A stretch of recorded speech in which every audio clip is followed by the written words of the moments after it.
Before we go into the podcast, I want to just talk about a business that I've set up with my friend George. It is called the Podcast Introduction Group. So if you want to join and be able to be featured on 24 to 48 podcasts to be able to reach an amazing audience, this is the place you need to go to. Podcast, being a guest on podcasts, is automatically establishing you as an authority and is able to build your personal and professional brand. We handpick of a bank of podcasters that we have to be able to grow your business and brand. We do 100% of everything that needs to be done by my team. You do not need to lift a finger. You are able to expose yourself to new and relevant markets by going on other people's podcasts. You also are able to create brand loyalty. People will love listening to you and coming back to your products or services, and it's able to increase your revenue. So if you want to be able to get involved, you can sign up quickly, registered with an account manager. There's an onboarding call where we target the podcasts that you want to be on, the type that you want, whether it's entrepreneurship, business, health, fitness, whatever it is. We then match you to those podcasts and you can start your journey. We have regular catch-ups with our account managers, and Google ranks you when people search for you. So when people are searching for you, you're able to see your podcasts at the top of the list. So if you are interested in being a podcast guest on multiple podcasts, we are the place to go. If you go to podcastintroduction.com and go and register your details, we will have a quick call with you, match your podcast that you want to be on, and we can then start this process ASAP. Thank you so much for your time. I appreciate it. Back onto the podcast then. Just one last thing before we go into the podcast. I just wanted to talk to you about the fact that I have a YouTube channel that has been going for quite some time, and I am recording and releasing all of my interviews with some short videos as well on YouTube. So please do check it out. YouTube on Absolute Business Mindset. You'll see a bunch of interviews there, all the longer format interviews and some short videos as well. So please enjoy that. And here goes with the podcast interview. This is the Absolute Business Mindset podcast, created and hosted by Mark Hayward. This podcast will interview entrepreneurs, business owners, and people in their careers. We will delve into their journey to success, key life milestones, and go deep into their area of expertise. Get ready to learn from other successes and failures. Today we have John Driscoll, who is a marketer, coach, and growth hacker. Hello, John. How are you? Good. How you doing, Mark? Yeah, really good. Thank you so much for joining me today on my podcast. For sure. So we're going to go through your career, businesses. You've got a really interesting set of businesses that you've worked with and created yourself. So really looking forward to today. As always, we start with your education. Now your description, this was that you dropped out of college after 2 years. Is there a bit of a backstory of what you went to do at college and why you dropped out? There's a major backstory. So I actually was a seminary student. That's where I started. I did a lot of public speaking in the church. I did a lot of teaching, and that's kind of where I honed some of my skills at the time. And so I went into seminary. I did that for a couple of years. And I was dating a young girl and decided I got tempted by the money because I was going to get married. So I ended up dropping out. I think I just wasn't really clear on what I wanted to do at the time. So I started there, and I had a lot of, I was pretty good at sales, and people wanted to hire me to do that. So I decided to make some money so I could get married pretty young. There's always a girl, isn't there? There's always a girl involved, right? Is that you? Are you still married? No, I am not. Okay. So I should have stayed in school. Maybe no, I'm just kidding. I have 3 kids, so I'm happy about that. Amazing. Okay, so but then you said on when I was doing the research, your first role was a finance role. Yeah. So around the year 2000, I was in the finance business. That's kind of where I was going. I was doing sales, and I kind of saw this wave of mortgage that was going to change. I knew the mortgage thing was going to be a big deal. And so I kind of jumped in and went out on my own. I had some expertise in that area, and I thought that would be a way to launch a company through the kind of what I thought was going to be a mortgage trend. Turned out I was right. And so I started a mortgage company in year 2000, and I started hiring salespeople and mentoring salespeople and kind of went through that. And that was my first go. I had a really nice, smooth first go.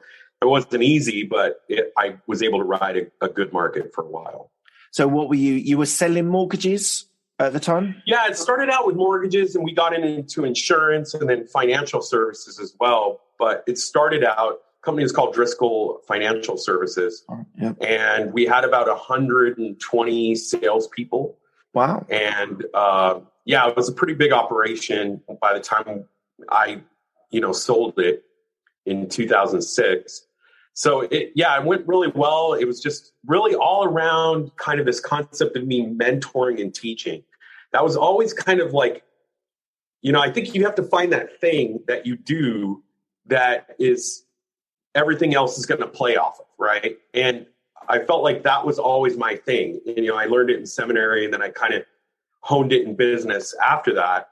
And so I just trained up salespeople, and I built a system around them, a system that I wanted and that I thought was going to make the best service for customers. And so by just putting that system around salespeople with a mentor program and all that, it grew really fast. It did. It sounds like you grew incredibly fast in that 6-7 years. So what did you have? So I'm just trying to delve into to understand the actual structure of the business. So you had salespeople that were selling mortgages, and then were you then outsourcing the actual management of the mortgages, or was that all part of your company as well? Yeah, we didn't manage the mortgages. We were a direct lender, a bank at one point, but we sold most of the paper off. We didn't get into servicing. We weren't probably around long enough to start diving into that part of the business. So we're not servicing, but we were definitely selling them and then selling them off. Yeah. Okay, cool. And you did really well in 6 years. You built the business incredibly large for sort of 6 years, but you then sold that business. Is that right? Yes. And the first I really sale found. Go ahead. Sorry, go ahead, Mark. I was just going to say the first sale of a business for a person, you often do it badly, or it's not as well developed the process of selling the business. So, what was your experience of actually selling the business? No, that's a really great insight, because I felt very much like that. I felt like I had an opportunity to probably sell to Countrywide a year before, and I would have gotten top dollar. But the business, the market, if you know history of 2006, it started to get kind of shaky, right, in the mortgage business. And so I probably waited a year too long, and I wasn't able to get the deal that I would have liked to have had. So I sold to a bank, and I had to stay there for a year at that bank as a part of my contract. And so I went and did that for a year, and it was, it worked out okay. It wasn't probably, like I said, it wasn't the sale of the century for sure. Could have been a lot better. To be honest, getting out before the 07-08 crash, financial crash, and where mortgages were massively impacted in the UK and the US, you probably got out at the right stage. Did the business fold, or was it absorbed within the bank? No, it was totally, I was totally absorbed as part of the bank. I brought all those salespeople over. Everybody kept their jobs. We did all of that. And I think what I felt, the reason why I kind of did at that time is my passion was really changing. And then at the same time, I also saw the exposure of the business.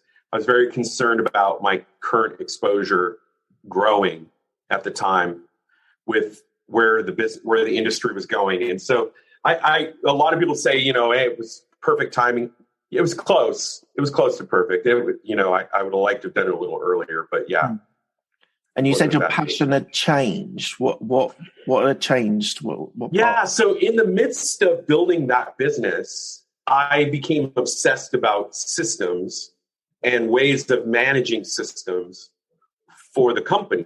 And so early 2001, I started working on a software project for our salespeople with a company called Salesforce.com, which in 2001, very few people even knew about. Right. And so I started working on the first mortgage software interface with Salesforce.com.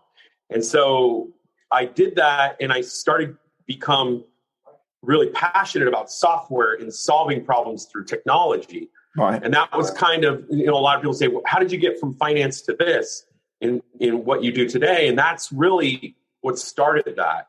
And so I spent about 5-6 years learning how to build software during that time, because I was just looking for solutions for ultimately the consumer that we were serving, but also for the salespeople that I was serving. Right. And it was just about making everybody's life easier, or removing the friction from everybody's process. Yeah. So that obsession with user experience, that obsession with client experience, all of that kind of led me to software as the best solution. And were you coding, or did you have people coding for you?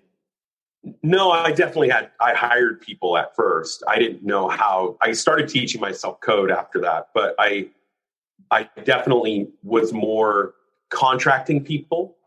And that kind of uncovered another thing. I realized the idea of contracting people to build software is a really terrible process. And I learned how bad that was, in the process of trying to build my own software. Where did you hire the people from? Mostly, I would go out and try to find contractors, the US-based people. Yeah, US-based. Yeah, and Salesforce had referred me a couple people at the time that could help me do what I was trying to do. And so that was the initial, kind of effort, because there wasn't any of these sites like they have now to hire people. Those things didn't exist. Yeah, exactly. It sounds to me, and we're quite early on in the podcast, but it sounds to me that your passion is actually people. So you've talked about mentoring and helping salespeople, and we haven't got to your other business experience as well as your current business. But initially, a couple of things that you've said, it seems like for you, the people side of the business is incredibly important. Yeah, I would say one of my strong suits is empathy. And so I feel, even as a consultant today, what I do is really about putting myself in their position. What would I want if I were them? Whether it's an employee, a salesperson, or a customer, it's just always constantly being obsessed. And I would say I'm pretty close to obsessed with their experience. And that kind of led to, where I got today, because there was a little bit of a journey in between where I am today and that end of that company. Yeah. But yeah, that really is where it stems from, for sure. Okay, and then you moved on to organic sales in 2008, which was a marketing consultancy firm. Why did you move into marketing consultancy? So I was building this software, and then I took this position with the mortgage, with the bank that bought us, and they had asked me to kind of become a marketing arm of that bank. And so I started doing some public speaking for them, and I came up with this, at this convention that I was supposed to do, I came up with this concept called Why Starbucks Doesn't Do Commercials. And this now has become something that I've been known for. This one speech I did that I ended up doing a couple hundred times after that. But it was just kind of, the idea was, is Starbucks' success stems on the experience that they give us. And that they don't have to advertise and market as hard because they've given us such a great experience that we are kind of their mouthpiece for them. You know, we walk around with their cups, we do everything and their way of getting there was the experience. And so I started doing these speeches. And so when I decided to leave the bank and my time was up there, I just said, well, what am I going to do? I'm going to go out and do some consulting. And so instead of starting into software, I really started into digital marketing, similar space, but digital marketing, because that's kind of what I was known for as a marketer. So I kind of leveraged those relationships that I had with banks and the people that knew me at the time in the mortgage industry specifically, that I kind of leveraged that to start doing consulting. And so it was all kind of public speaking, but it was under the umbrella of organic sales at the time. Okay, awesome. And then you moved to PhD Labs as executive producer. What's an executive producer? Yeah, it's kind of a fancy way of saying salesperson, I think. Consultant, you know, there's a lot of ways to say that word, right? So, and what was PhD Labs? So as organic sales, as we were doing consulting, we were only 3 people. You know, it was a pretty small firm. And as we were doing that, we were kind of trying to find our way. You know, we didn't totally know what we were going to be known for. And somebody, PhD Labs, came to us and said, hey, can we hire you to do design for us? Because we were getting pretty good at design.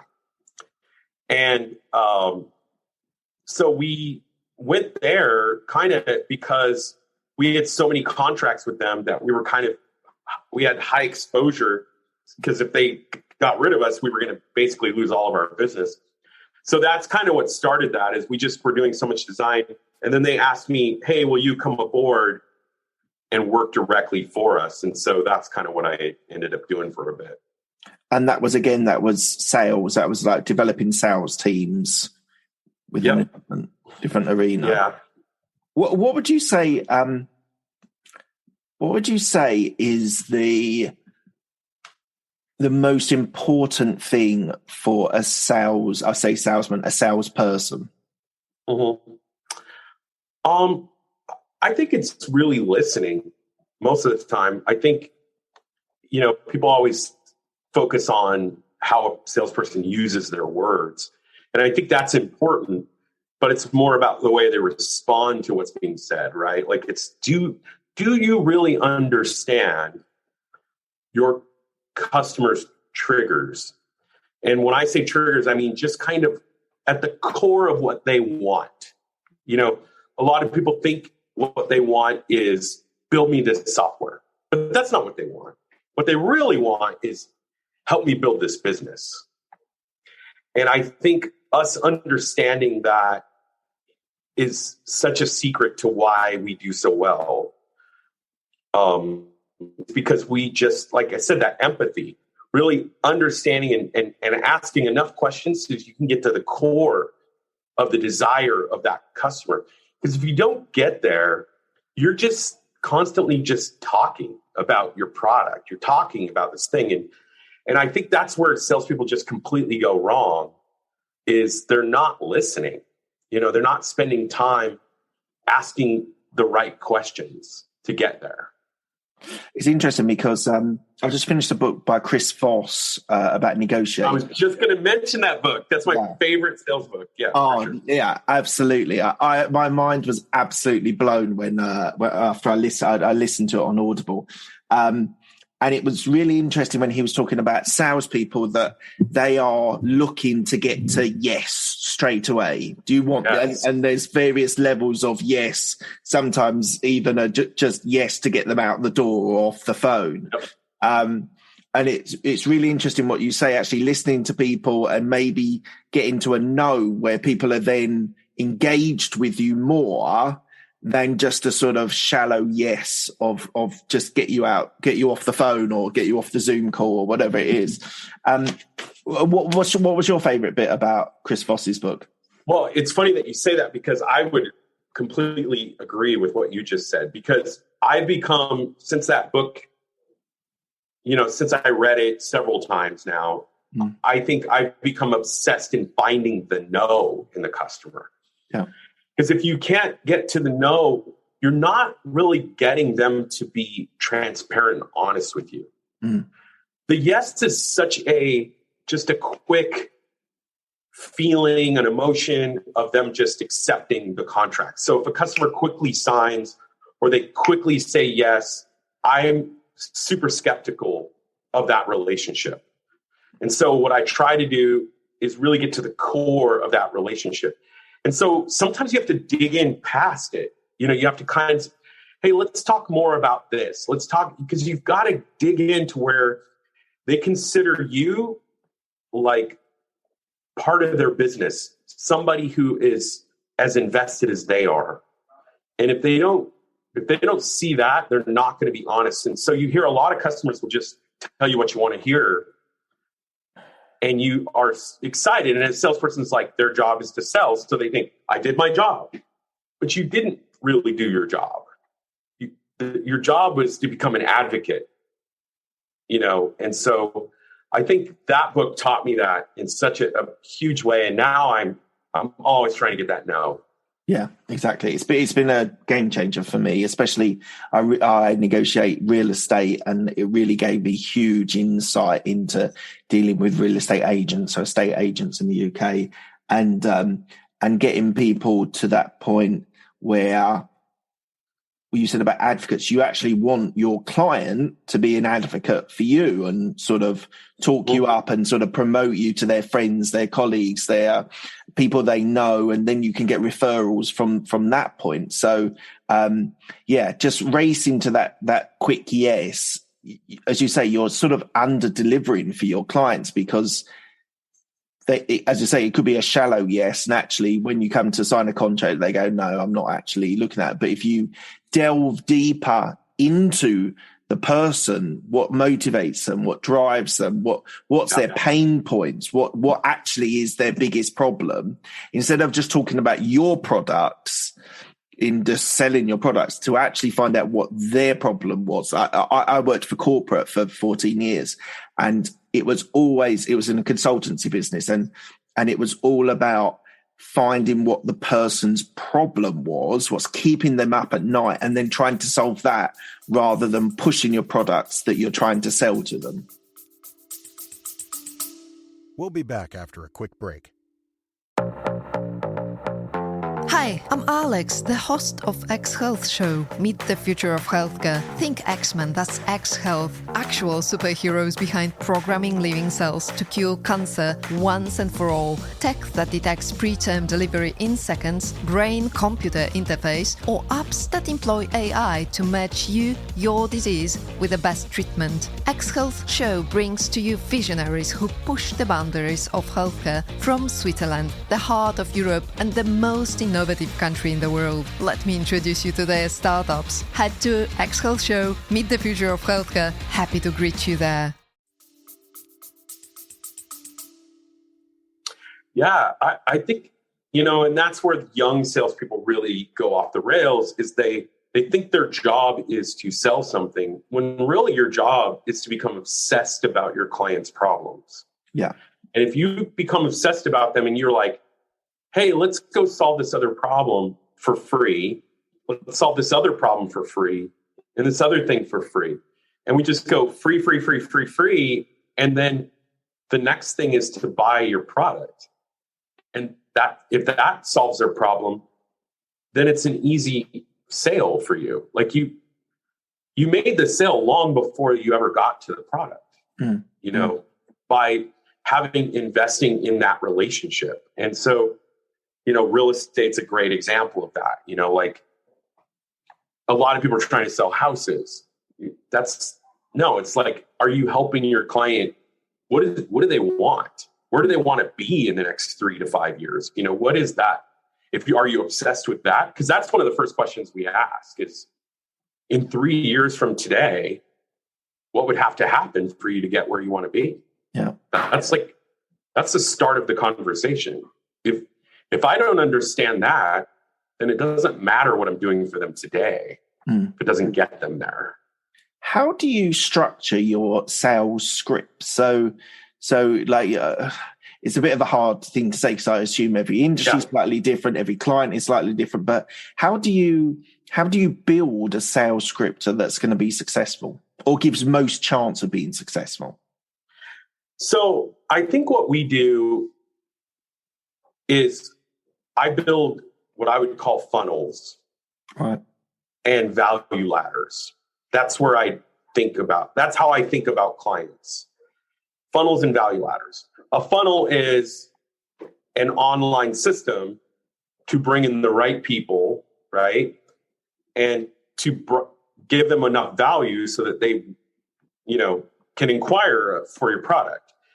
I personally love Google search for that reason, is because you're actually going after people who are looking for you. They're looking for what it is that you provide. So if you like what you're doing, you offer enough content or whatever that is to help them respect what you do. You're telling them all about what you are, what you do, what you believe, all that stuff. And so content's a great way to do that. And then as you bring them in, is give them enough value to keep going down that funnel.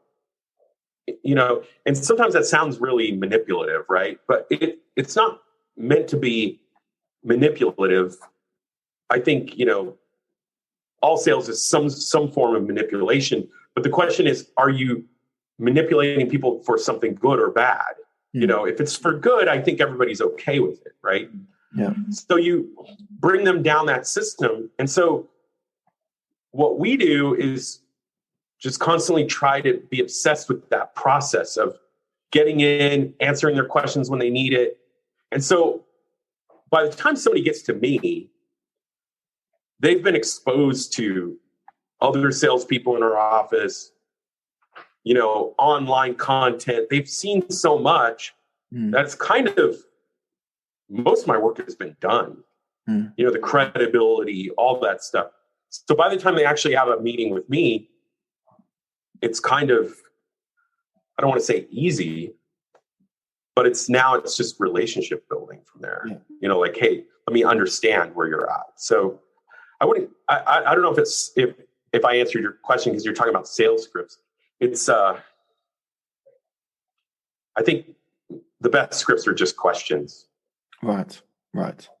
So why don't you tell me about your creative agency at the moment that you currently own and are running?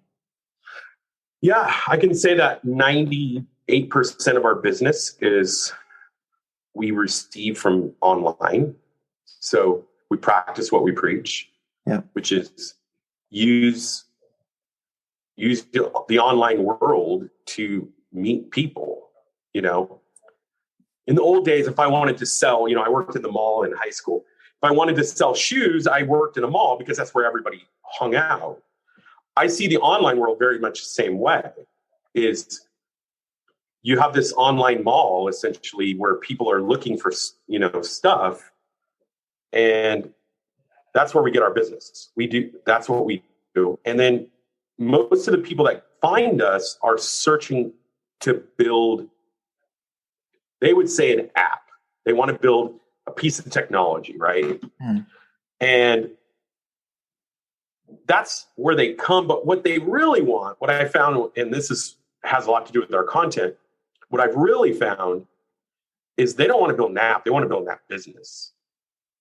And the problem is all my competition thinks they just want to build an app. Right. And they have not keyed into that.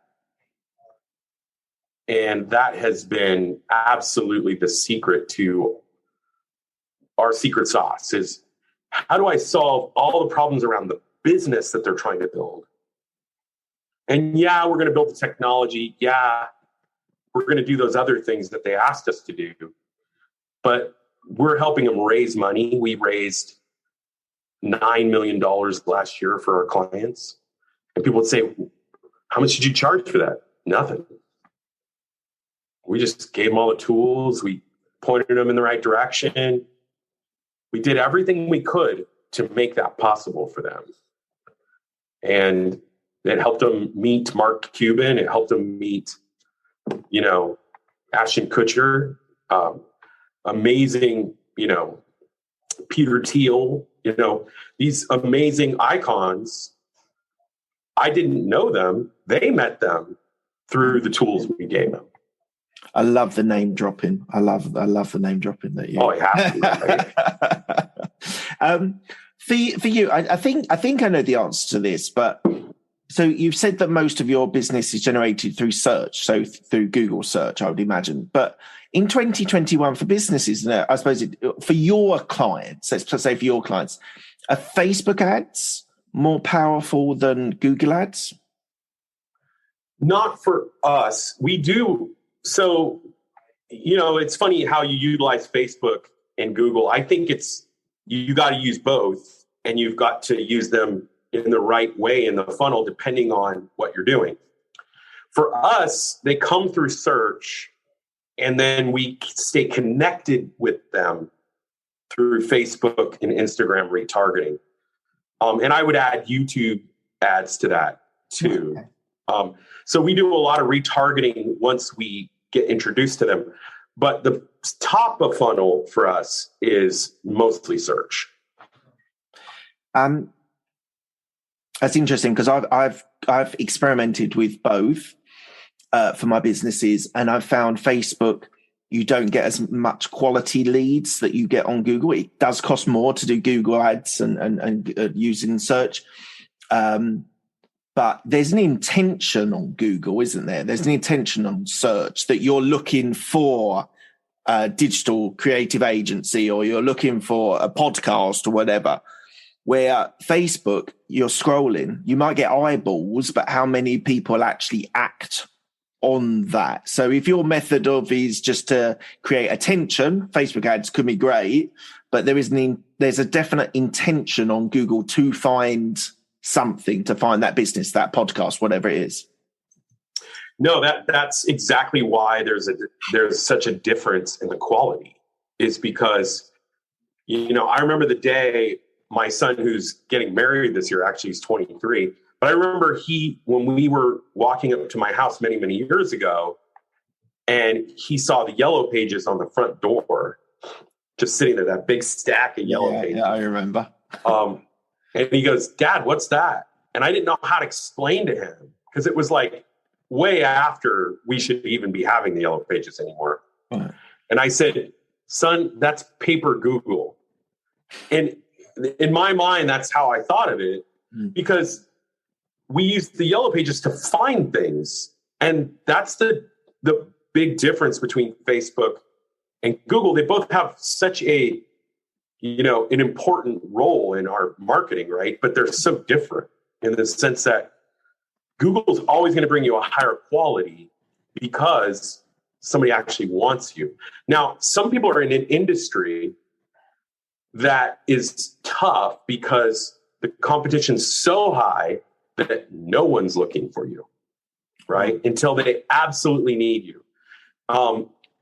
Like insurance sales. If you were to go onto Google and you're like, "Hey, I'm an insurance salesman," that's a tough thing. Now if it's car insurance and I'm looking for the lowest rates, maybe, right?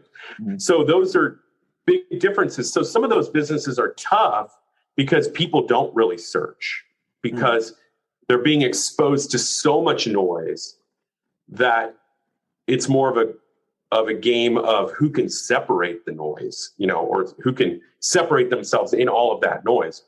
In my business, it's a little different because we're such a niche that people are looking for us. And so they're trying to find, normally the thing that they look for is the best app developer, right? And so the word best is incredibly important to get into search for us. But I think that's where you find the difference. I believe all are super relevant, and it's just finding that good combo for your business. Thank you. You've been described as a growth hacker. Mm-hmm. Tell me what your definition of a growth hacker is. Well, I would say a growth hacker, first and foremost, is obsessed with return on investment. And the best investment is $0, right? We all wish we can invest $0 and get a lot more out of it. Who doesn't want to buy a stock at zero? That sounds amazing, right? It's funny because I asked the question to some clients. I say, if I gave you a slot machine that you put $1 in and you got $2 out every time, how much money would you put in that slot machine?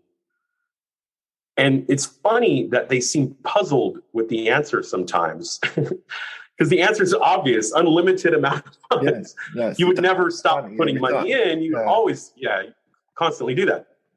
And I said, my goal is to create that slot machine for you, right? Because that's what everybody's business is. So growth hacking, I believe, is getting to that repeatable model. And if you can get there with $0, great. And in some cases you can. And it's more of a sweat investment, like a podcast or something, right? Those are sweat investments where you're spending time and effort doing that. Google Ads is a financial investment. That's the same thing. So I would say growth hacking is finding that, cracking that code on your business for that. That's awesome. Thank you. Who did you admire in your teenage years? Was it business people? Was it sports? Was it music? Who was that inspiration for you in your teenage years? That's funny. That's a great question. I would say I was definitely inspired by athletes. I like to try to consider my life as an athlete. Actually write that down in a journal sometimes. Because if you think, like I ask people, if they're describing their business life, right? And I'll ask them, what's your day look like? When I'm mentoring, other founders and stuff now, what's your day look like? And it's kind of like it's too normal. And they say, and they say they want to be wealthy. They want a business. They want success. They want all these things. But what I see in their day doesn't look to me like they want those things. Right. Like they're 23 years old and they have a girlfriend. I'm like, you have no business having a girlfriend. If you really want these things, I think professional athletes, Olympic athletes, people like that, they question everything that they do because of what they're trying to accomplish. And I think if that's what I love about athletes, Tom Brady is one of my heroes. And I'm not even a fan of his team, but the way he goes about his business every day, being obsessed with what it's going to take for him to win, is the reason why he wins. And so why do I get up at 4:30 in the morning, and hit the gym first thing and try to do the things that I do? For the very same reason. I don't see myself any different than Tom Brady. I'm just trying to win, and provide, be a good teammate, and all the things that he's trying to do. And so I think athletes have always inspired me because I think they're the ones willing to sacrifice the most. And business people kind of think, well, I'm going to have balance. No, yeah. It's rubbish. What is that? Yeah. You're in the wrong thing. If you want to balance, go get a job. Yeah. Go get a normal job, get a paycheck, and nothing against people that choose that. But if you want to start a business, that's a different lifestyle. So why did you become an entrepreneur? I don't feel like I had much of a choice. I dreamed of it as a teenager. It's funny, my teenage friend and I actually named a mock corporation when we were kids. Right. And we called it Yuppie, Young urban, Young Urban Professionals Incorporated. We were going to come up with this company, and he was actually my partner at my first company. And we were just kind of obsessed with, we were going to own a company. We used to drive down to Beverly Hills. I grew up in a very poor area, and we drive down to Beverly Hills just to look at the houses and the success of these people, just to expose ourselves to it. We drive an hour down, an hour back, just to kind of see it, because we had never seen anything like that. And so I think I feel like I didn't really have a choice. I just felt like it was who I was, and was I just going to be who I was or not? What does success mean for you? I think it changes all the time, but I think it's not money, because that gets very boring. If it's just about money for you, you're gonna quit a lot sooner than you think. It's more about providing, I think, the things for my loved ones, probably more, and having the freedom to do what I want. I think it's more about freedom, than anything, being able to send my kids to the best schools and allow, having those things, that meant far more to me early on than, what car I drove or something like that. Yeah, I totally agree. I think for me, success, so I left the corporate job a year and a half ago, and the job role doesn't interest me. It wasn't interesting me for 5 or 6 years, or less and less. It was interesting me, and starting my businesses was becoming more and more important. It's interesting you say like success is for you is supplying for your family, because that's critical for me. I took a risk leaving my safe corporate job with 2 kids and a wife, and we've all had to make sacrifices to get to where I am now. It's interesting that you say, because a 23, a slightly different question. What would your 21 or 23-year-old self say what success is and how it differs from what it means now? I think at that time, I probably thought the money would make me happy.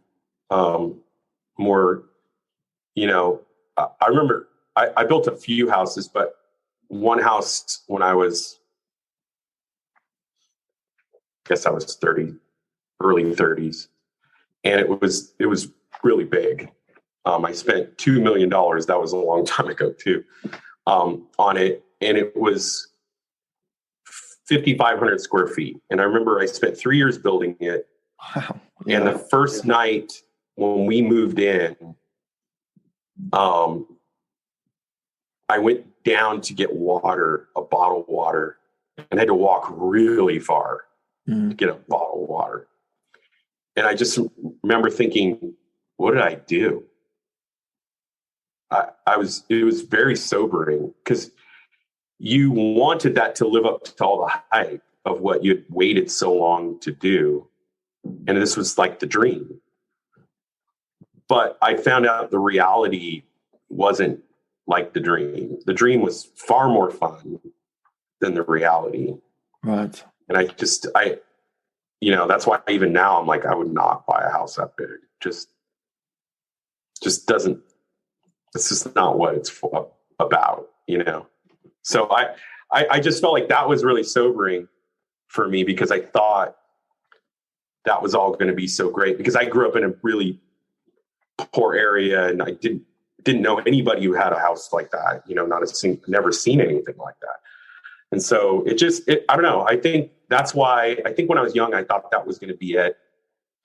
And then once I got there, I realized it was about seeing the world and providing for your family and, things like that. What's the plan for the next 2 to 5 years? So I own 5 companies now, and I'm now really launching more software companies every year. And so I mentor those young owners and help them get funding and help them to make good decisions. So I kind of feel like I'm using the energy of a 25-year-old because I don't have 25-year-old energy anymore. But I'm trying to give them the wisdom of my 50 years, as they're doing what they do. And then hopefully getting a piece of that ownership so that I get, maybe build some wealth in the process. That's kind of more what we're doing now, is helping to launch those relationships. So, that's, I think I'm back to mentoring again. It's kind of always in my DNA. So I have blocked out hours where I spend one-on-one time with these founders. And can you give a shout out to any of them? Can you name them? Can you tell me what the business is that you might be helping people on? Don't have to. Yeah, there's some really cool businesses. I'm working with a guy named Steve Massis here in Long Beach, and we've launched a really cool financial app that supports restaurants. And we've been in beta for a year, and it's life-changing for the clients. And again, once again, we're obsessed with the user. If we can solve their problems, they will pay us. It's that simple. People make it way more complicated than it needs to be. And so that app, Dish Out, is extremely exciting. Another app out of Texas with Aaron Wooten. Great kid. Love that guy's energy. He's going to do whatever it takes.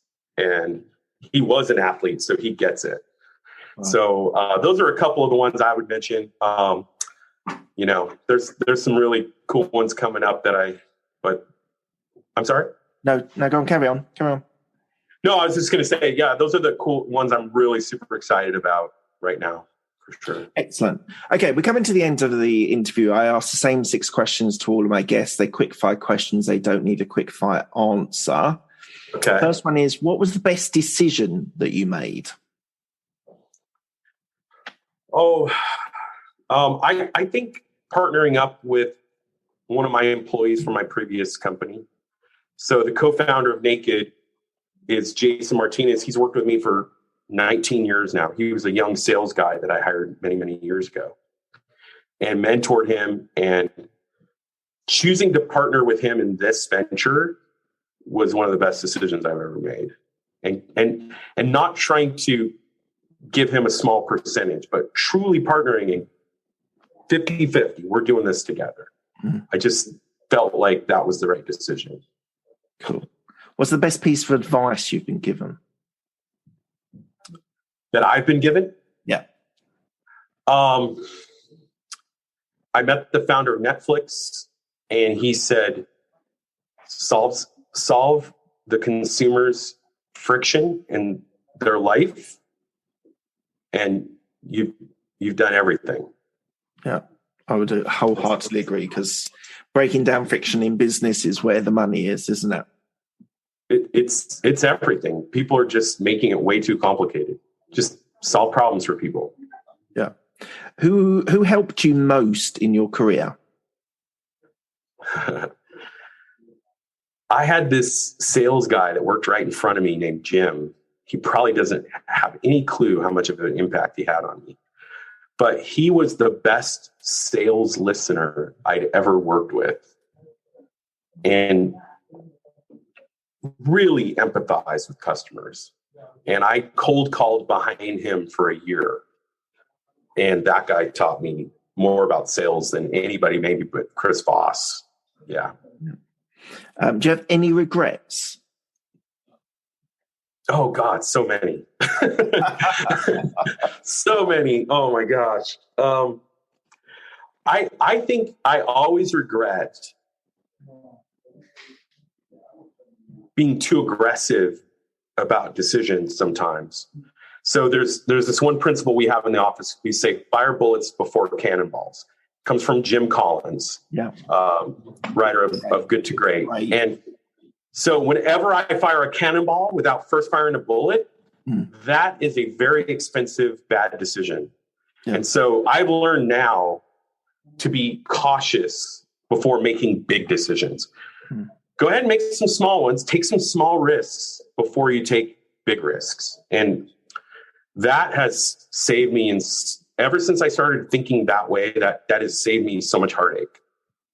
That's so telling. Jim Collins is another one of my favorites. Great. And How to Build, just great book. Built to last. Yeah. Good stuff. Yeah. What are you most proud of? Oh, by far my kids. Yeah. My son is a 23-year-old entrepreneur who has never really had a normal job, although he worked in a meat department for a month. He started making YouTube videos when he was really young, and now he's done business for Lululemon, Adidas, one of the big Chelsea, one of the big soccer groups out there. He's done so well for himself by the time he's 23 that he's going to do more than I could have ever imagined. Amazing. And what does legacy mean to you? Yeah, I think, that's personal. You don't have to answer if you don't want to. No, I think it's what people say about you when you're not around anymore. It's not what they say to your face, because that means nothing. It's what they say when you're not around. Really telling. Thank you. And lastly, where can people find you if they want to reach out to you? Yeah, go to nakeddev.com. You can go to the website there and reach out to us there, or certainly on Instagram at nakeddev. Or now I'm starting to do TikTok stuff. Naked CEO. And how's TikTok going? We're just starting, so we don't have much to look at yet, but we're getting there. We're going to get there. Yeah. It's an interesting medium. It's an interesting platform. It's I've been sort of trialing a few things with property, with real estate on there as well. And it's a different, it's developing into a different platform what Instagram probably was a few years back, that it was really hitting that sort of age group. But what I've found is, especially the rebrand to TikTok, it's now the expanse, the group of people that are now on there is actually increasing probably month by month. And I see it only as increasing more. Yeah, huge numbers. It's fun. It's a fun platform. It is a fun platform. I would agree with that.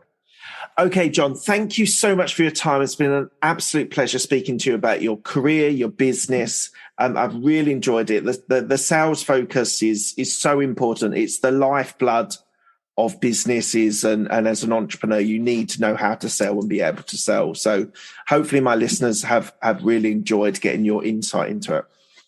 Thank you, Mark. It's honestly one of the best interviews I've ever been a part of. I appreciate it. Oh, thank you so much. All right, John, have a good day. I'll speak to you later. All right. Thank you. Cheers.